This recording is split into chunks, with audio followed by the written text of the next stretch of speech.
So, guys, we're going to start today in the city of brotherly love, where the Phillies, they are headed to the National League Championships. And James Harden, he spoke to reporters for the first time since calling Daryl Morey a liar. Seatbelts on. And away we Buckle up and take a listen. For me, it's just trusting, people that you've known over a decade, and. When I got traded here, my whole thing was I wanted to retire a Sixer. You know what I mean? Like, I wanted to be here and retire a Sixer. And the front office didn't have that in their future plans. Me and front office has had a very, very good relationship, like I said, for a decade. So there was constant communication, you know what I mean? And there was no communication, once we lost. So. You think this is something that can be repaired? No. It can't?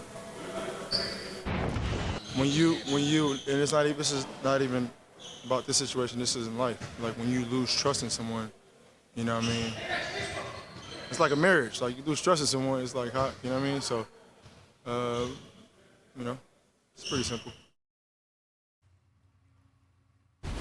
Okay, so there was a whole lot there. Yeah. Richard, I want to start with you. Your reaction to these comments from James Harden, the first one that we've heard in 2 months. I understand everything he's saying. I think for me, it is nearly impossible to win an NBA championship just in general. And it is actually impossible to win a championship unless every single person is pushing in the same direction at 100%. James Harden is telling you he will never push in that direction. Will he play basketball? He'll play basketball. Will he give his 110%? Because Philly wants to be a competitive team. They believe that they can have a chance to win a championship with Joel Embiid in their roster. But unless all of these guys are pushing, which he is telling you, hey, I'm here, but I'm not fully committed. And I'm telling you, I don't know how long this is going to take, but ultimately this is about Philly's pain tolerance. How long can they allow a player that most likely will just play average, just be out on the court? He'll still be James Harden to a certain degree because he doesn't want his trade value to drop and all of a sudden it looks like he's not invested. But ultimately, he is just not there, but he is going to be there. But he's been practicing. Yeah. Said he likes Nick Nurse's offense, gets along with his teammates. Obviously, there is no long-term future for James Harden and the Sixers. That's clear. But the idea that they can't get through part of this season with him, he has said, I'm going to be professional. I care about the game. I think you have to wait and see what he shows you once the season starts. And if James Harden shows them that he's not going to play hard, that he's not going to compete at the level that they need him to, I think they would just sideline James Harden. I don't think they would let it go on. But I'm not sure that that's going to happen. And I don't know that James Harden has said that's not going to happen. Listen, there is going to be real serious trade discussions at some time this season.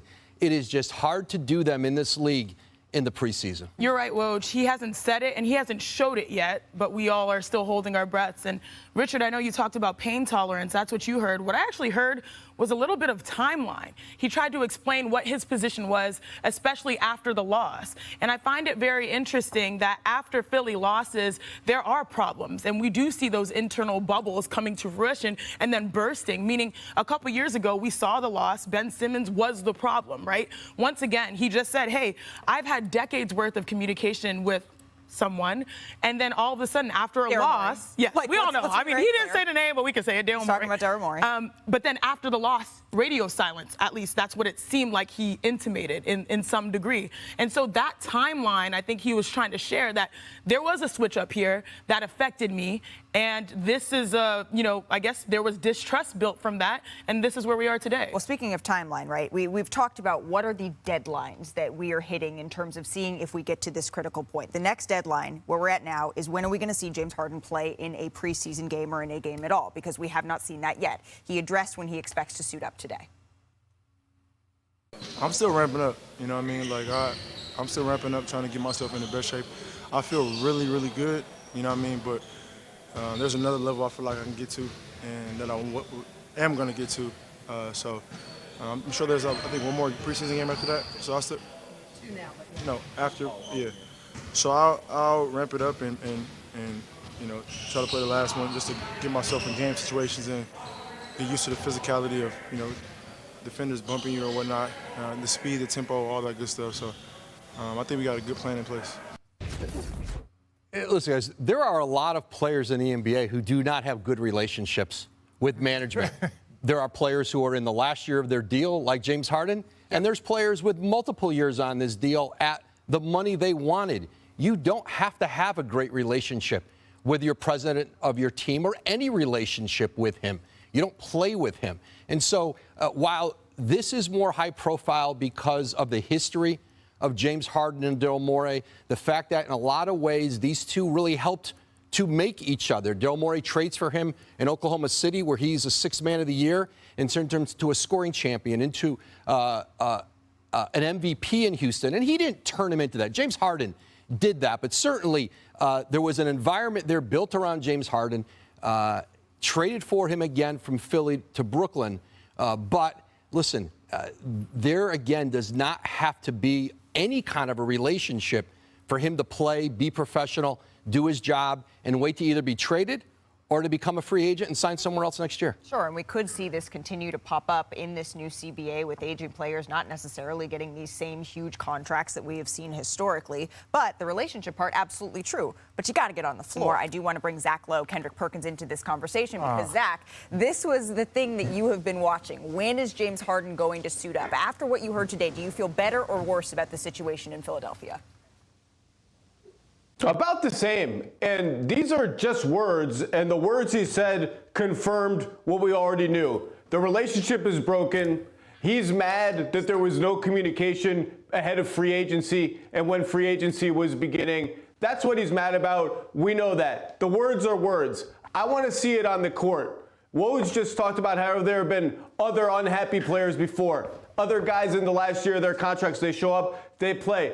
But this is James Harden. Go back and watch the Nets-Kings game in Sacramento, the time when James Harden last season wanted to be traded, 2 seasons ago rather, wanted to be traded. Go watch his last few games in Houston. That is not a player that you can have on the court. It's half effort at best. And if that player appears, it's a totally different story. And I do agree that one solution, and maybe the one they'll pick, is just to say, okay, go to the bench or go home until we can trade you, and cross our fingers that the Clippers and 2 or 3 other teams start badly and really start to get desperate and give us the offers that we want, because that's a guy that's detrimental to your team. And by the way, here's a number for you. Last season, with Joel Embiid and Tyrese Maxey on the floor and no Harden, the Sixers were over plus 10 per 100 possessions. That is an elite number. I think they can tread water if James Harden is off the team, because those two guys are that good, and Maxey is poised to take that much of a leap. But if you're, say, 18-12 after 30 games, that's a good season. The Bucks might be 25-5. The Celtics might be 23-7, and you feel like you're just too far behind at that point. What are the vibes like then? What is Joel Embiid thinking then? When does this start to become an untenable situation? Well, to be honest with you, first of all, this is not the James Harden of old anyway, so he can't afford to come in and not perform at a high level because, 1, he wants another contract. 2, his career is on the line. Now, getting to his comments, this is a business, right? No matter how many friends or the brotherhood or whatever you may have when you working, this is a job. At the end of the day, James Harden got to show up and do that, right? And him and Daryl Morey don't have to talk. I done seen plenty. I done been in locker rooms where franchise guys and the GM wasn't on speaking terms. Hell, I done been in the locker room when the owner and the face of the league wasn't seeing eye to eye and didn't speak to one another. They still showed up and did their job, and that matters. At the end of the day, James Harden knows what's on the line right now. He wants another huge deal. In order to do that, he got to go out there and somewhat trick the world and perform at a high level and show that he could still be a true professional. Again, him and Daryl Morey don't have to be on speaking terms, but James Harden still got to do his part. No, I completely agree with both of you. You have to do your part. But I think ultimately, I'm going to go back to Joel Embiid. Could you imagine if James Harden shows up, is given like half effort, just like, hey, I'm here, I'm doing my job, and they're like, okay, go home. Joel Embiid is like, I'm in my prime of my career. What are we doing here? And to say we want another trade pick in 2028, you know how old Joel Embiid's going to be with his banged up body? He's not worried about that. He wants to win now. So everything that gets prolonged, and this is why I've said it, if this continues and this gets ugly, to me, Joel Embiid needs to leave. Joel Embiid needs to leave as soon as possible. And let me say this is the reason why.